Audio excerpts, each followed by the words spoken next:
হরে কৃষ্ণ।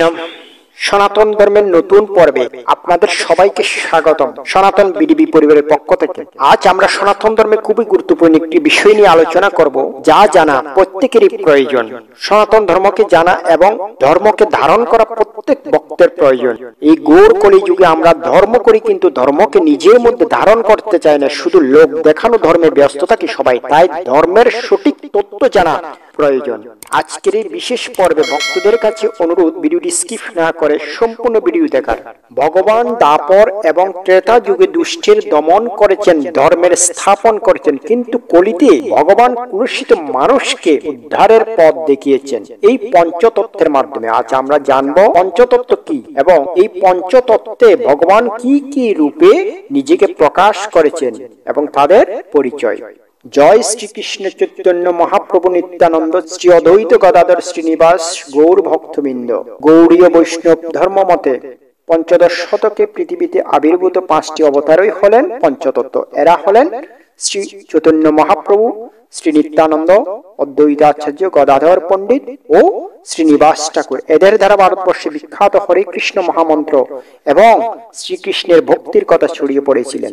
শ্রী চৈতন্য চরিতামৃতে শীল কৃষ্ণদাস কবিরাজ গোস্বামী লিখেছিলেন, পঞ্চতত্ত্ব একই বস্তু, নাহি কিছু ভেদ, রস আচ্ছাদিতে তবু বিবিধ বিভেদ। অর্থাৎ পঞ্চতত্ত্ব হচ্ছেন এক বস্তু, কারণ চিন্ময় জগতে কিছুতেই বিভেদ নেই। এখন আমরা দেখব এই পঞ্চতত্ত্বের মধ্যে কার কার চরণে তুলসী পত্র অর্পণ করা যায়। ভগবান শ্রীকৃষ্ণ তিনি ভক্তের রূপ ধারণ করে শ্রী চৈতন্য মহাপ্রভু রূপে আবির্ভূত হয়েছিলেন। তিনি হচ্ছেন ভক্তের রূপ, যদিও তিনি পরম পুরুষোত্তম ভগবান শ্রীকৃষ্ণ স্বয়ং, কিন্তু তিনি ভক্ত রূপে আবির্ভূত হয়েছেন তার লীলার রস আস্বাদনের জন্য।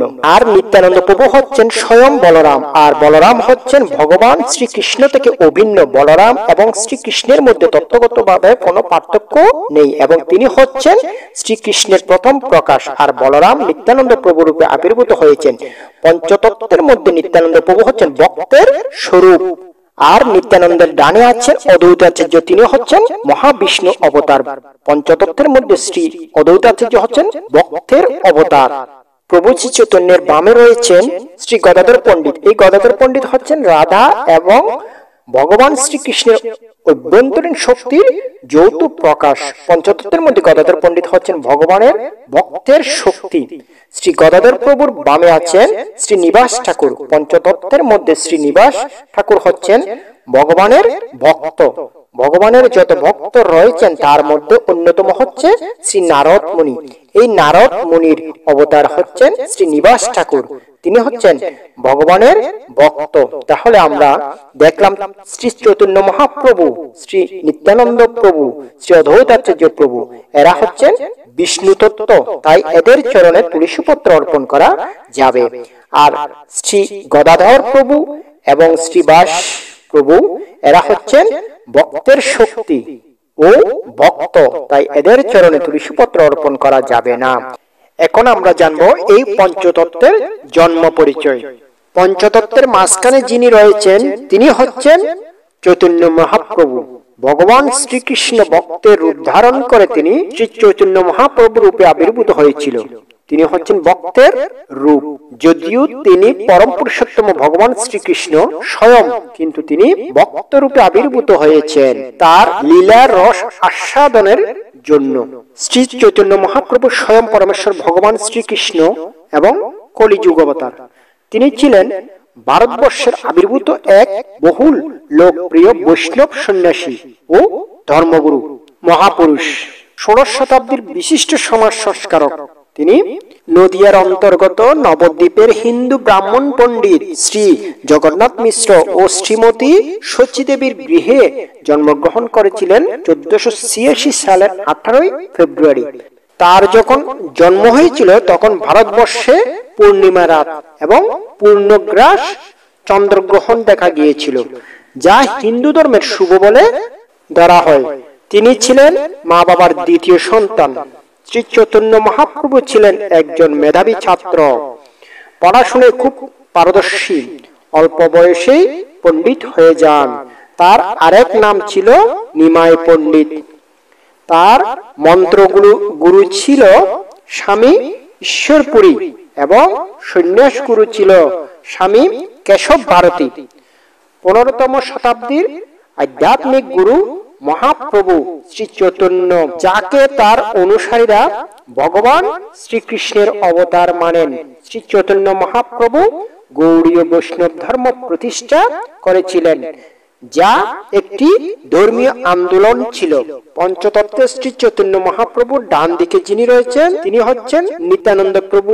শ্রী প্রভু নিত্যানন্দ 1447 সালে বীরভূম জেলার একচক্রা গ্রামে জন্মগ্রহণ করেন। তার পিতার নাম ছিল হারাই পণ্ডিত এবং মাতার নাম ছিল পদ্মাবতী দেবী। প্রভু নিত্যানন্দ হলেন গৌড়ীয় বৈষ্ণব ভাষ্য অনুসারে শ্রীকৃষ্ণ অগ্রজ বলরামের অবতার। তিনি ছিলেন শ্রী চৈতন্য মহাপ্রভুর প্রধান এবং অন্তরঙ্গ সঙ্গী। তাদের দুজনকে একত্রে গৌর নিতাই বা নিমাই নিতাই নামে অভিহিত করা হয়। নিত্যানন্দ বৈষ্ণবীয় পঞ্চতত্ত্বের একজন। নিত্যানন্দ প্রভু হচ্ছেন স্বয়ং বলরাম, আর বলরাম হচ্ছেন ভগবান শ্রীকৃষ্ণ থেকে অভিন্ন। বলরাম এবং শ্রীকৃষ্ণের মধ্যে তত্ত্বগতভাবে কোনো পার্থক্য নেই এবং তিনি হচ্ছেন শ্রীকৃষ্ণের প্রথম প্রকাশ। প্রভু নিত্যানন্দ তিনি আবির্ভূত হয়েছিলেন ভক্তের স্বরূপে। পঞ্চতত্ত্বের প্রভু নিত্যানন্দের ডান দিকে যিনি রয়েছেন তিনি হচ্ছেন প্রভু অদ্বৈতাচার্য। অদ্বৈতাচার্য প্রভু হচ্ছেন মহাবিষ্ণুর অবতার, আর মহাবিষ্ণু হচ্ছেন ভগবানের অংশ। অদ্বৈতাচার্য বাংলাদেশের শ্রীহট্ট জেলার বর্তমান সিলেট জেলা নবগ্রাম লাউ গ্রামের এক বারেন্দ্র ব্রাহ্মণ পরিবারে জন্ম নেন। জন্মের সময় তার পারিবারিক নাম ছিল কমলাক্ষ ভট্টাচার্য। অদ্বৈতাচার্য 1434 সালে জন্মগ্রহণ করেন। তার পিতার নাম কুবেরাচার্য। জন্মের পর তার অনেকটা সময় সিলেটেই কাটে। এরপর তিনি নদিয়া জেলার শান্তিপুরের গঙ্গার তটে স্থানান্তরিত হন। সেখানে স্থায়ীভাবে বসবাস শুরু করেন। মাধবানন্দ পুরীর নিকট দীক্ষা লাভের পর তিনি অদ্বৈতাচার্য উপাধি লাভ করেন। আবার মাধবানন্দ পুরী ছিলেন চৈতন্যদেবের পরম গুরু। শ্রী চৈতন্যদেবের জন্মের পূর্বেই অদ্বৈতাচার্য পণ্ডিত ও ভক্তির জন্য প্রসিদ্ধি লাভ করেছিলেন।